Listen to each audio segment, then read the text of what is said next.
The sound of my clothes freezing around my body still echoes in my nightmares.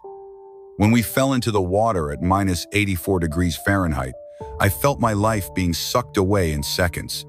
The cold not only kills, it seduces, promising a peaceful sleep that will never awaken. That night, pressed against the rock, Akpak made a decision I will never forget. "I'm not asking for permission," he said, removing his coat. The body of a man became the shield that saved two. With every breath I take today, I remember that I live for the warmth of a heart that decided to stop beating. I am Chaitan Storm, and I have dedicated my life to listening to and sharing the impactful stories of Indigenous peoples. Stories of resilience, loss, and hope here in the U.S. and around the world. Now, with the new Trump administration initiative, a direct channel has been opened in Washington, allowing our Indigenous brothers and sisters to bring their voices, their struggles, and their truths to the government's attention. This is an unyielding battle to ensure we are heard, recognized, and respected. And in this video, you will hear a story so terrifying that it left Karoline Leavitt speechless. In the heart of the Arctic, at minus 84 degrees Fahrenheit, 3 Inuit friends faced the unthinkable. Without fire, without shelter, just the desperate struggle to see the dawn. Get ready. What you are about to hear is cold, cruel, and relentless. A story of sacrifice, pain, and the harsh reality of extreme survival. And before we begin, just one request. Help take the stories of our brothers even further. Subscribe and leave your like. "We won't go far this time," promised Akpak, our leader, to his wife on the morning we left. Never has a man been so wrong. My name is Nanook. I was born under the lights of the northern lights in the lands where the sun disappears for months. I am a hunter like my father was, and his father before him. The Inuit people carry in their blood thousands of years of knowledge on how to turn a deadly environment into a home. At least that's what I believed, until that day. Our small village depended on hunting to survive. The winter had been particularly harsh that year. The supplies of smoked meat were running low, and the faces of the children were already showing the first signs of hunger. When Akpak proposed an expedition to the Seal territory, Karoline and I did not hesitate. Akpak was the best hunter in our community, a man of few words, but with infinite wisdom about the land of ice. Karoline, younger, was impulsive and brave to the point of recklessness. I stood between the two, neither as wise as Akpak nor as bold as Karoline. On the morning of departure, the sky was clear. Our leather backpacks were heavy with traditional spears, sealskin ropes, and bone knives. We also carried flintstones to start a fire, our only protection against the deadly cold if we needed to overnight. "The ice seems restless today," Akpak commented, observing the fine cracks spreading across the frozen surface of the sea. "We need to return before dark." We advanced for hours, following ancient tracks of ringed seals. It was Karoline who spotted the marks first. Small holes in the surface of the ice where the seals came up to breathe. The hunt required infinite patience. We remained motionless for hours, camouflaged against the absolute white. The wind began to pick up, pushing dark clouds in our direction, but the promise of fresh meat kept us steady. When a seal finally appeared, Karoline was quick. His spear sliced through the air and struck the animal in the neck. The snow around the hole turned red. A cry of victory escaped our lips. That animal meant several meals for the village. "We need to take it quickly," Akpak warned, watching the darkening sky. "The storm is coming sooner than expected."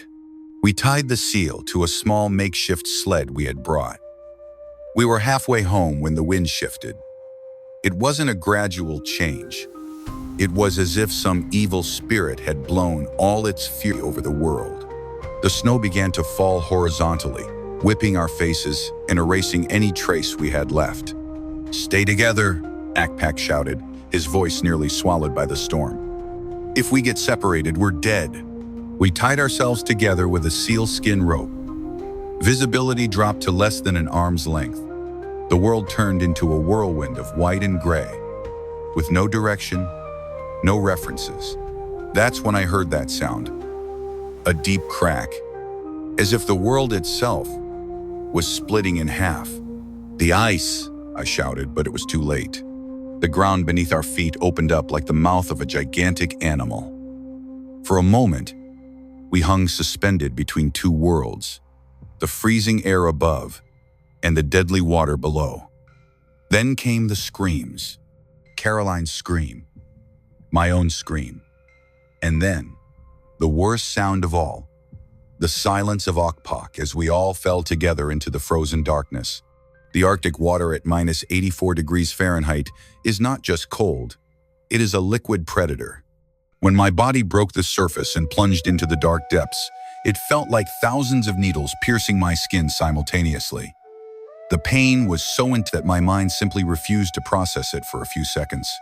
The thermal shock made my lungs contract violently, expelling all the air in an involuntary reflex. I tried to scream, but there was no air. Just water. Water that burned like frozen fire. In those initial moments, you think of nothing. Your body takes complete control. My arms and legs began to thrash frantically, fighting against the weight of the soaked clothes that pulled me down. The science that white men brought to our land explains. You have about 1 minute until you lose control of your movements, 10 minutes until unconsciousness, and 1 hour until certain death. But no clinical number can describe the absolute terror of those first moments. "Swim! Swim to the edge!" I heard Karoline's desperate shout. Through the murky water, I saw Akpak's silhouette struggling. The rope that tied us together was still attached to my wrist, pulling me in his direction. With a strength I didn't know I possessed, I swam to him. His movements were already slow, his eyes wide with terror as the icy water drained his vital energy. I grabbed his coat and pulled, swimming with one arm toward what I hoped was the edge of the ice. My fingers found something solid, an ice platform. With superhuman effort, I managed to push Akpak up onto the surface and then dragged myself out of that deadly liquid embrace. Karoline was already there, shaking violently, her lips a frightening shade of blue-purple. "The seal?" I stammered, my teeth chattering so hard I thought they would break. "It sank," Karoline replied. "The food, the weapons, everything." The reality of our situation began to crystallize like ice in my mind. We were soaked in lethal temperatures, without gear, without food, without the flintstones to make fire, miles away from any shelter, in the midst of a growing storm. The elders tell stories of hunters who fell into the Arctic water. They are always short stories, because they end quickly with death. The water not only wets, it steals the body's heat 25 times faster than air. It is a death sentence, unless you can dry off and warm up immediately. "We need to move," I managed to say, my voice almost unrecognizable. "Staying still is dying." Karoline nodded, her face a mask of determination and terror. Together, we pulled Akpak to his feet. He moved like a marionette, uncoordinated, his limbs responding sluggishly to the commands of his frozen brain. The storm had turned into a whirlwind of snow and wind that reduced visibility to almost nothing. We had no idea of the direction of our village. We had only one certainty. If we stopped, we would die. So we walked. 3 trembling figures moving like ghosts through a white nightmare, leaving a trail of frozen water behind us. Each step was a battle between the will to live and the almost irresistible desire to simply lie down and surrender to the eternal sleep that the cold promises. I knew, as all Inuit know, that this was the most treacherous danger of extreme cold. It not only kills, it seduces. It whispers promises of comfort and rest if you just close your eyes and stop fighting. It is a death that disguises itself as relief. "Keep walking," I repeated like a mantra. "Keep walking." My clothes, designed to repel snow and break the wind, were now prisons of ice. The water had frozen, turning each layer into a rigid armor that restricted my movements and worsened the situation. I realized with horror, that my boots were starting to stick to my feet. The ice was not just around us, it was forming between our skin and our clothes, between our fingers, in our hair. After what felt like an eternity, Akpak fell. It wasn't a stumble. His legs simply gave out. "Lift me," he murmured, his voice barely audible. "I just need to rest a bit." Karoline and I exchanged glances. We both knew what that meant. The cold was winning the battle against Akpak. "No," I shouted, kneeling beside him. "No rest. Rest is death." I tried to pull him up, but my own muscles were so stiff from the cold that they barely responded to commands. Karoline joined the effort, and together we managed to drag Akpak back to his feet. "My fingers," Akpak whispered. "I can't feel them anymore." Frostbite. Death starting at the extremities. That's when the storm gave us a brief moment of clarity. The wind died down for a few seconds, and through the white haze, I glimpsed something solid in the distance. A rock formation, perhaps a small slope. "There!" I shouted, pointing with an arm that felt like lead. "Shelter!" That vision injected a last reserve of hope into our exhausted bodies. With renewed effort, we dragged Akpak toward that distant promise of protection. With each step, I felt like I was walking through a fever dream. My consciousness wavered. Sometimes I was fully alert, counting each painful breath. At other times, I found myself walking without remembering the last few minutes, as if parts of my brain were shutting down to conserve energy. When we finally reached the rock formation, we discovered it wasn't a cave, but a stone outcrop that created a small sheltered space on one side. It wasn't ideal, but it blocked some of the deadly wind. We huddled in the small space, 3 bodies trembling, pressed against each other in search of any remaining warmth. The cold, however, was already inside us, so deeply entrenched that I doubted even a campfire could warm us at that moment. Night was falling. In the Arctic, darkness brings even more deadly temperatures. Without fire, without proper shelter soaked to the bone, everything indicated we would not see the dawn. Darkness descended upon us like a heavy blanket, bringing an even crueler cold. In the Arctic, night is not just an absence of light. It is a living force, a presence that seeps into every empty space, including the corners of the soul. It was then that Akpak began to remove his frozen coat. "What are you doing?" I asked, my voice breaking. "You'll die faster without protection." His eyes met mine, and in them, I saw a surprising clarity, as if the cold no longer had power over his mind. "Nanook," he said, using my name for the first time since we fell into the water. "I am already dying. My organs are failing. I can feel it." Karoline moved, trying to stop him as well, but Akpak raised a trembling hand. "Listen," he continued. "In the long history of our people, there are traditions we rarely speak of. A final sacrifice when there are no other options." A chill that had nothing to do with the cold ran down my spine. I knew the stories. All Inuit knew them. Ancient tales of desperate situations where the elders or the sick made the final offering so that others could live. "No," Karoline protested vehemently. "We won't accept this."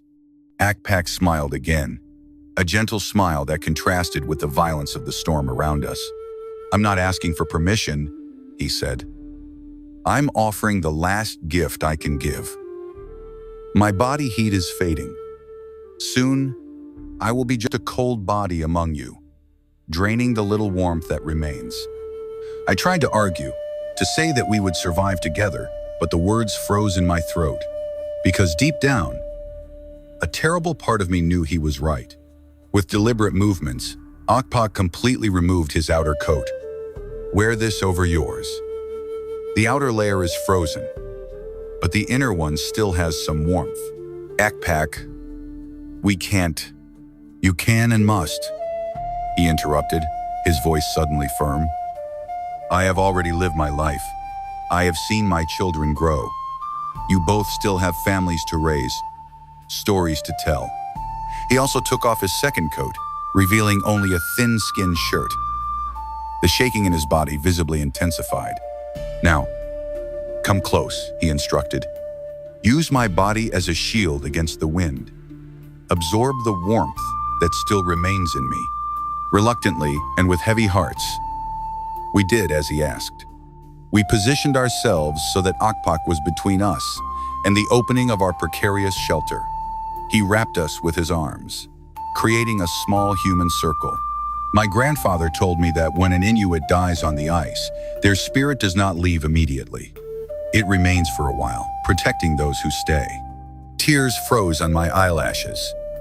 I wanted to protest more, to fight against the inevitable, but the instinct to survive was a brutal battle against my moral principles. When you return to the village, Akpak continued, tell my wife that I left in peace. Tell my children that their father died like a true Inuit, protecting his tribe until his last breath. The wind howled around us like enraged spirits. The temperature continued to drop, and our small rock formation offered only minimal protection. Gradually, Akpak's shivering began to diminish. At first, I thought it was a good sign. Maybe he was recovering. But in my heart, I knew the truth. When the body stops shaking in extreme cold, it is not because it is warming up. It is because it is giving up. Tell stories, Akpak murmured, his eyes now closed. Stay awake. And so began the longest night of my life. Karoline and I, pressed against Akpak's increasingly motionless body, took turns telling stories, memories, anything to keep our minds functioning. At some point during that endless night, Akpak stopped responding to our questions. His breathing became so shallow it was almost imperceptible. But his body still provided a barrier against the biting wind. Akpak, I called, gently shaking him. No response. Karoline and I exchanged glances. In the almost absolute dark, I could only see the outline of her face, but I felt her pain as if it were my own. Is he? Karoline couldn't finish the question. I don't know, I replied honestly. But we need to keep talking. We need to stay awake. And so we continued, our voices growing weaker, our stories becoming more disjointed, as the cold attacked our minds. Sometimes I lost track of where I was, imagining myself back in the village, warmed by the communal fire. Sleep tempted me constantly, that treacherous sleep that promises relief but delivers death. I fought against it by pinching my frozen skin, biting my lips until I tasted the metallic tang of blood. In a moment of lucidity, I realized that Akpak's body had become rigid. There was no more doubt. Our friend and leader had departed. His last act in this world had been to offer himself as a shield so that we could have a chance. Karoline, I called, my voice little more than a whisper. We need to honor Akpak. We can't give up now. The hours dragged on like a frozen eternity. The wind continued its relentless howl as if singing a funeral lament. The darkness was so absolute that it began to produce strange colors in my vision, flashes of blue and green that I knew were hallucinations caused by the extreme cold. I don't know exactly when I realized I was dying. Maybe when I noticed I no longer felt pain in my feet or hands, or when my thoughts became so fragmented that I could no longer complete a coherent sentence. Karoline, I called. Tell me about your son. How is he? Learning to hunt? Silence. Karoline? I reached out and touched her face. Cold as stone, her eyes closed as if she were merely sleeping.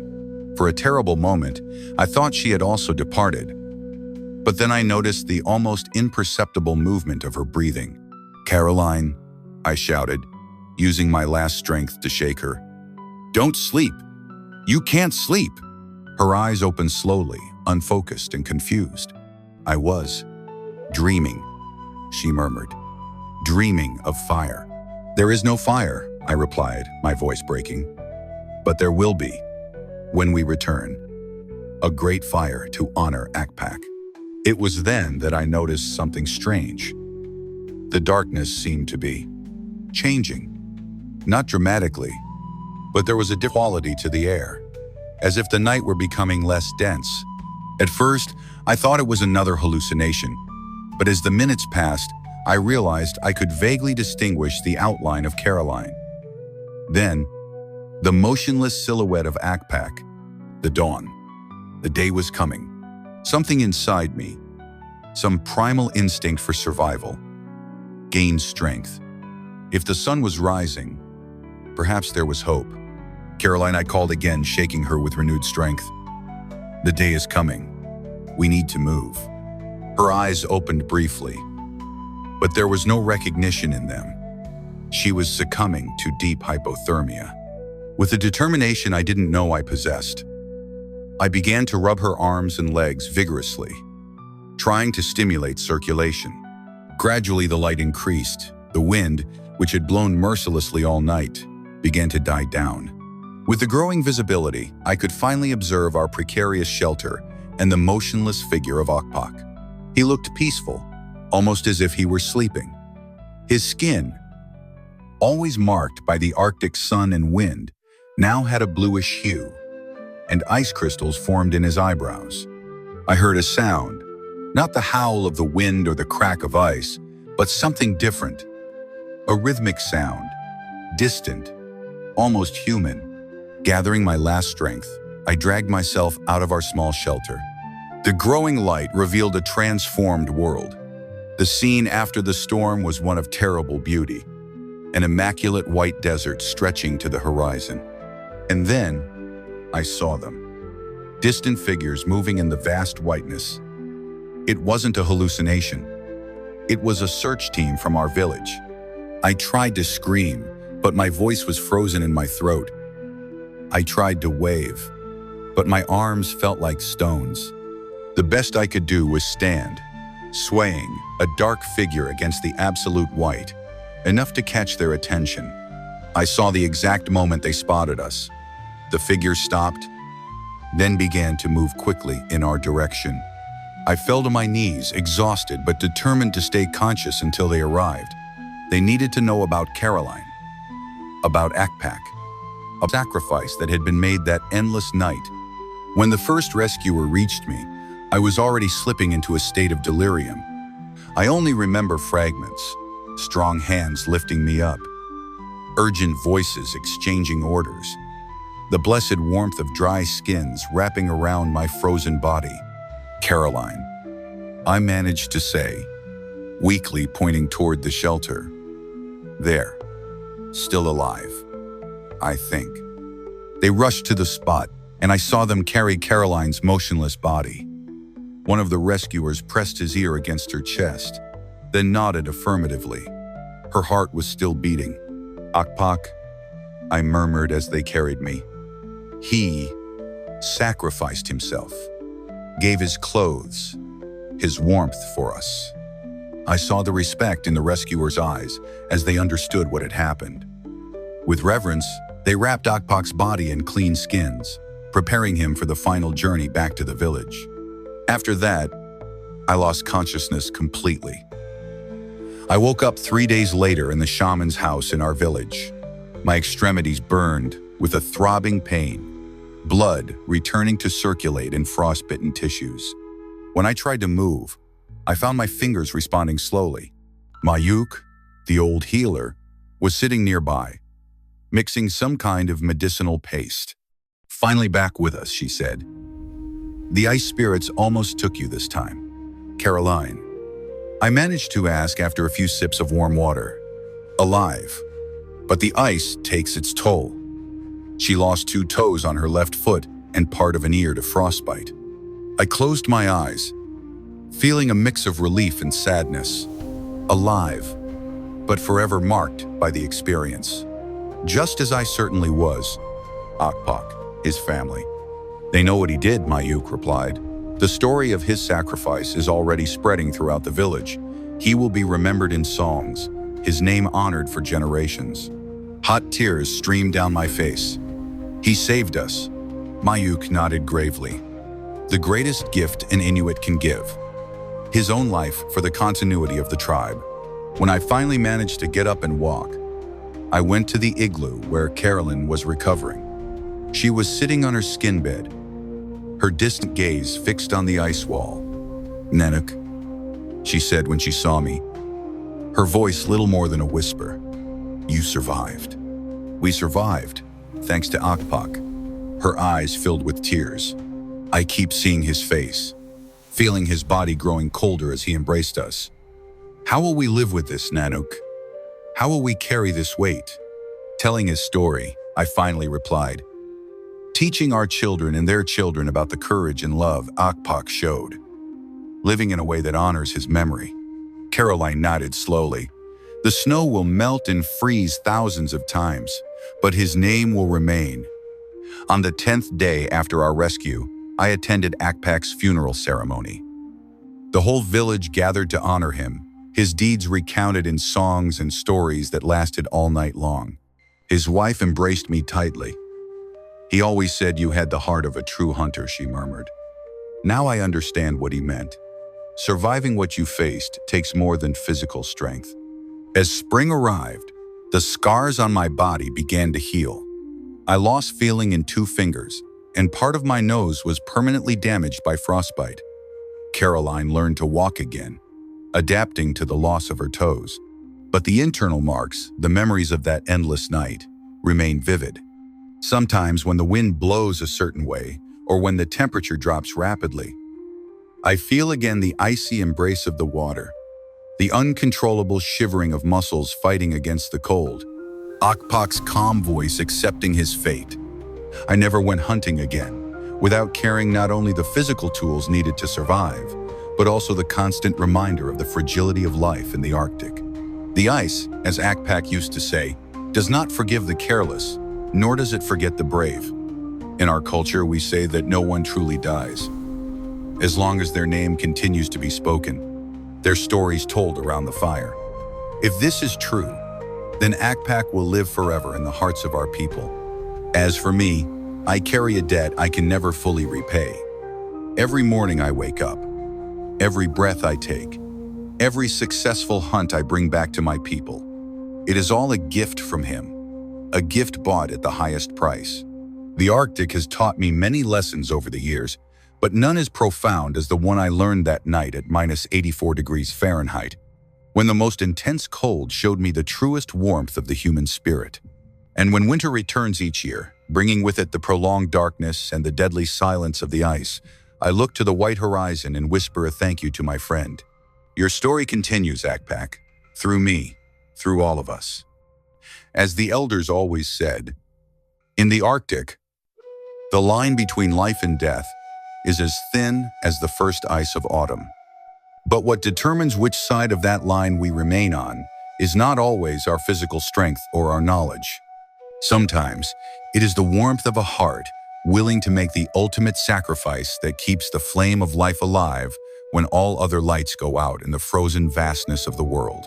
Life in the Arctic is a struggle that few can understand. The story of Nanook, Karoline, and Akpak is not just about survival, but about sacrifice and resilience. While the world values material achievements, the Inuit teach us that the true legacy may be ensuring that others live, even at the cost of our own lives. Do not let this story be lost in the ice.